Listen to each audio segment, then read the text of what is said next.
নমস্কাৰ বন্ধু বান্ধৱীসকল, মোৰ চেনেললৈ স্বাগতম জনালোঁ। আজি মই ল'লোঁ লেটা বনাবলৈ। যোৰহাটৰ পৰা ছোৱালীজনী আহোঁতে লেটা কেইটামান লৈ আহিছিলে। এতিয়া এইখিনি লেটাখিনি প্ৰথমতে এনেকৈ মই জুইত বইল কৰি ল'লোঁ আৰু সিহঁতে ব্ৰইলাৰ মাংস খাম বুলি কোৱাৰ কাৰণে এইখিনি মই ৰেডি কৰি লৈছোঁ আৰু এই ব্ৰইলাৰ মাংসখিনি এনেকৈ বইলত দি ল'লোঁ। এতিয়া লেটাখিনি বইল হৈ গ'ল আৰু মই এইখিনি গোটেইখিনি লেটা এনেকৈ টুকুৰা টুকুৰকৈ কাটি ল'লোঁ।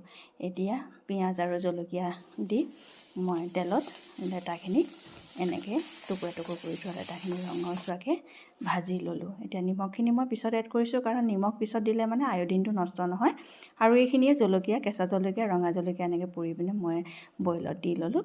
এতিয়া আমাৰ বইলখিনিও প্ৰায় হৈছেগৈ। এইখিনি হ'ল পিঠাগুড়ি এড কৰিলোঁ মই বইলখিনি ডাঠ হ'বৰ কাৰণে।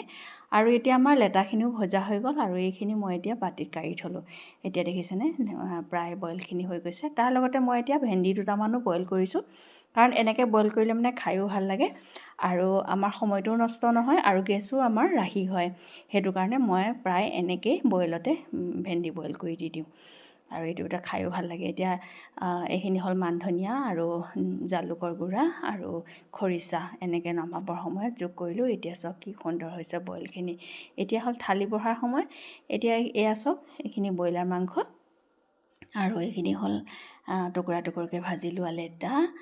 তাৰপিছতে এতিয়া মই আগতীয়াকৈ গুটি আলু ভাজি থৈছিলোঁ, এইখিনি হ'ল গুটি আলু ভাজি, লগতে চাটনি অকণমান হ'লে ভাতখিনি খাই খুব ভাল লাগে। আৰু এইখিনি হ'ল বইল ভেন্দি, লগতে ৰচুন আৰু পিঁয়াজৰ টুকুৰা।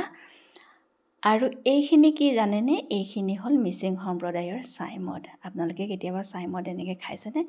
জনাবচোন দেই।